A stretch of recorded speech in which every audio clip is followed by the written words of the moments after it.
Sa iba pong balita, pasintabi po sa mga nanananghalian ngayon. Patay ang isang magtiyuhin sa Bais Negros Oriental matapos tagain ang isa't isa. Yan at iba pang rumarapidong balita mula sa probinsya, hatid ng iba't ibang istasyon sa ilalim ng MBC Media Group.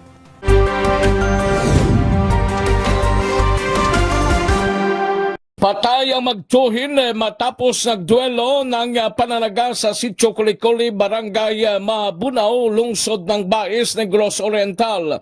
Ayon kay Police Lieutenant Colonel Ricardo Tero, hepe ng Bais City Police Station, ang namatay kinilala na sina Selvino Cabanag Romeo, 65 anyos, at ang kanyang pinsan na si Juan Ortiga Cabanag, 47 anyos, pawang mga residente ng Barangay Mabunaw ng nasabing lungsod.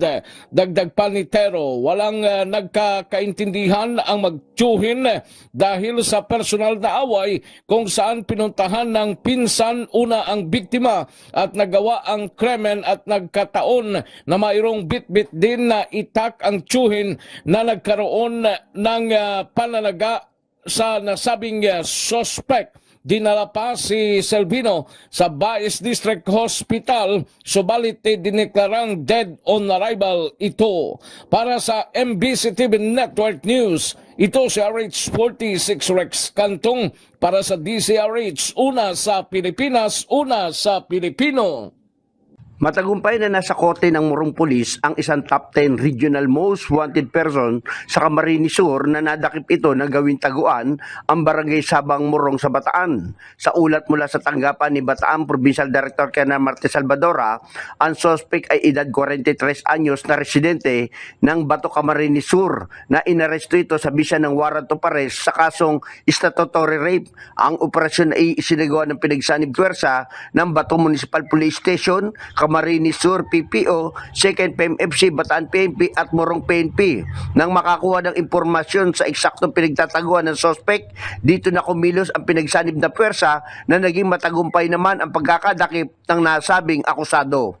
Para sa MBC TV Network News, RH37, Danny Kumilang, una sa Pilipinas, una sa Pilipino. Nasabat ang mga tauhan ng lawang pulis ang mga nakatambak na perasong mga kahoy sa gilid mismo ng kalsada ng naturang bayan.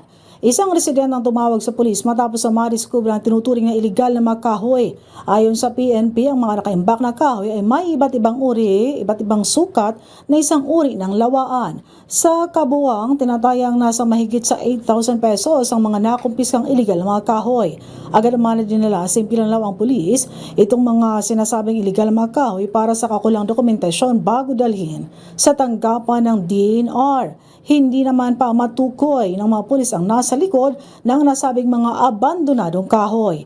Nanindigan naman ang PNP na hindi hahayaan ng sinuman na abusuhin ng kalikasan, partikular na ang iligal na pagtutruso na nagdudulot naman ng malawak at mapansalang pagbaha at pagguho ng lupa. Hinihikayat ngayon ng PNP ang mga residente na patuloy na makipag-ugnayan sa otoridad para magsugpo ang namang iligal na magawain sa nasabing bayan. Para sa MBC TV Network News, RH34, Jane Galit Bantayan ng DZRH, una sa Pilipinas, una sa Pilipino.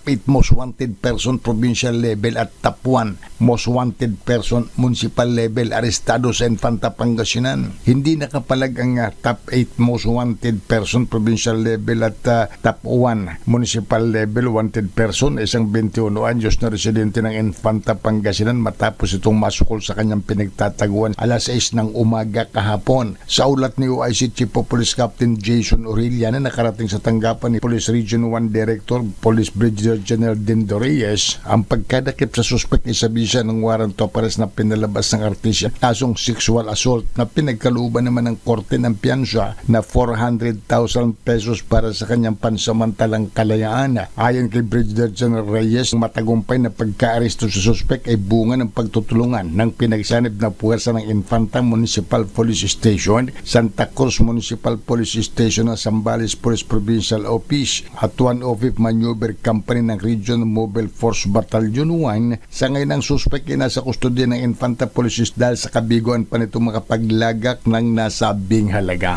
Para sa MBC TV Network News, ito si Freddy Fajardo, RH38, una sa Pilipinas, una sa Pilipino.